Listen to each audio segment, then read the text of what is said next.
அஸ்ஸலாமு அலைக்கும் வரஹ்மத்துல்லாஹி வபரகாத்துஹு. வலைக்கும் ஸலாம்.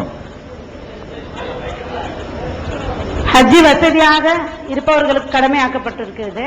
வசதி இல்லாத சமயத்தில் மற்ற உறவினர்கள் கூட்டிச் செல்ல விருப்பப்பட்டால் போகலாமா? ஹஜ்ஜின் பயன் கிடைக்குமா? அதாவது ஹஜ்ஜி வசதியானவர்களுக்கு தான் கடமையாக்கப்பட்டிருக்குது.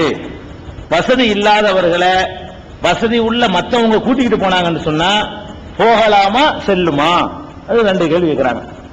ஹஜ்ஜி வசதியானவங்களுக்கு தான் கடமைங்கிறது முதல் தப்பு. வழங்குதா? மக்காவுல ஒரு முசாபிர் இருக்கான், அவனுக்கு கடமை தான்.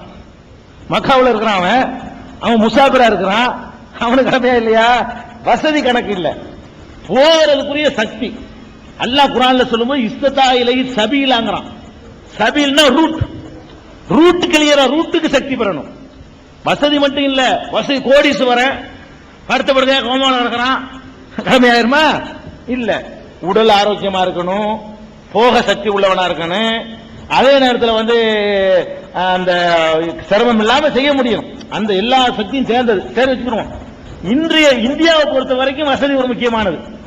அன்னைக்கு ஒரு பொதுவான விஷயம் சொல்லிக்கிட்டா கூட நம்ம நாட்டை பொறுத்த வரைக்கும் யாருக்கு தான் முடியும்? வேலை துருத்துரு இருக்குல்ல, போகணும்ல, நடந்து போக முடியாதுல, விமானத்திலான போகணும். அப்ப அது ஒரு 65,000 ரூபாயிலிருந்து 1,00,000 ரூபாய் வரைக்கும் செலவாகுது. அது வசதியான நடத்த சாத்தியமாகும். அப்படிப்பட்ட நேரத்தில் ஒருத்தங்க கூட்டிட்டு போறேங்கிறாங்க, அது கூட்டு போனா செல்லுமாங்கிறாங்க. அழகா செல்லும். கடமையே இல்லாட்டா கூட என்ன செய்யும்? செல்லுமே. கடமை இல்லாட்டா கூட செல்லும். பாருங்க, ரசூல் ஸல்லல்லாஹு அலைஹி வஸல்லம் அவங்க ஹஜ்ஜுக்கு போயிருக்கும் போது ஒருத்தர் என்ன பண்றாருன்னு கேட்டா, அந்த கல்பியா அந்த இது இஹ்ராம் கட்டுறாங்க இல்லையா, இஹ்ராம் கட்டும் பொழுது மட்டும் வாயினால சொல்லித்தான் இஹ்ராம் கட்டணும். தொழுகைக்கு வாயினால சொல்லக்கூடாது, அது தப்பா செஞ்சுட்டு இருக்கிற நவைத்து அன்னு சல்லி என்ன நம்ம சொல்றாங்க, அது மார்க்கத்தில் இல்ல.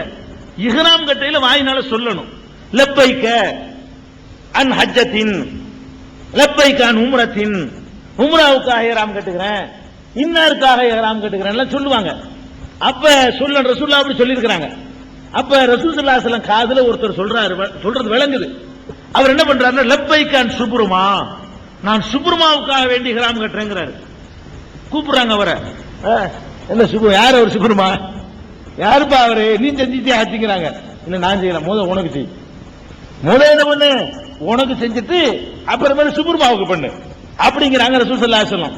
இதுல என்ன விளங்குதுன்னா, ஒருவர் அவருக்காக ஹஜ் செய்யறது மட்டும் இல்லாம அது செஞ்சுட்டாரே, ஆனால் அடுத்தவருக்காக கூட செய்யலாமா? அதாவது தனக்கு செய்யறது விட்டுருங்க ஒரு பக்கம், அடுத்தவருக்காக கூட செய்யலாம்ங்கிற அளவுக்கு இந்த மார்க்கத்தில் ஹஜ்ஜியை பொறுத்த வரைக்கும் பதிலி அடுத்த ஆள் செய்யலாங்கிற அளவுக்கு மார்க்கத்தில் என்ன செய்யப்பட்டிருக்கு? அனுமதி கொடுக்கப்பட்டிருக்கு. அது போக ஒரு பெண்மணி ரசூல் ஸல்லல்லாஹு அலைஹி வஸல்லம் அவங்கள்ட்ட ஒரு குழந்தையை தூக்கி காட்டி ஹஜ்ஜுக்கு வந்திருக்கிறாங்க. அலிஹாதா ஹஜ்ஜுன்னு அம்மா புள்ளையை தூக்கி காட்டி, இந்த புள்ளைக்கு ஹஜ் இருக்குதா? கை குழந்தையை தூக்கி வச்சுக்கிட்டு இந்த குழந்தைக்கு ஹஜ் இருக்குதாங்கிறாங்க. அப்ப ரசூல் ஸல்லல்லாஹு அலைஹி வஸல்லம் சொல்றாங்க, நஅம் இருக்கு, ஆனா உலகி அஜ்ருன், கூலி உனக்கு தான் கிடைக்கும், நீ என்ன தூக்கிட்டு சுமக்கிற, அந்த குழந்தைக்கு ஹஜ் இருக்குது, ஆனா என்ன கிடைக்கும்? கூலி உனக்கு தான் கிடைக்கும்ட்டாங்க. அதனால நீங்க ஹஜ்ஜுக்கு போங்க, செல்லு, கூட்டிட்டு போனால அவர் கிடைச்சிடும் கூலி. கூட்டிட்டு போனார், அவரே செலவழிச்சாரு இல்லைங்க. அப்ப அடுத்தவருடைய சுமையில் ஒருத்தர் போனாரையானால் அது யாருக்கு போயிருது? கூலி அவருக்கு கிடைக்கட்டும் நினைச்சா போயிட்டு வாங்க. இல்லன்னா உங்களுக்கு கடமை ஆகும்போது நல்லா கேட்க போறாங்க, கடமையாட்டு உங்களுக்கு கேட்க போறது இல்ல. இன்றைய சூழ்நிலையில இன்னைக்கு அங்க நெரிசல் தாங்க முடியல, கிடைக்க மாட்டாங்க வசதி உள்ளவர்களுக்கு. அதனால 9 வச்சு 10 வச்சு போறது, இந்த மாதிரி அடுத்தாளுக்காக போறது, இந்த ஓசில கடைக்கு ட்ரிப் அடிக்கிறது, இதுகள்லாம் தேவையற்ற ஒரு நெரிசலை உண்டாங்க. எல்லாம் உங்களுக்கு கேட்க போறது இல்ல. கூட்டிக்கிட்டு போனா கூலி அவங்களுக்கு கிடைக்க போகுது. எதுக்கு நீங்க போனா செல்லும், பெரிய பாவம்லாம் கிடையாது, போலாம், மார்க்கம் தப்பு கிடையாது. அவங்களுக்கு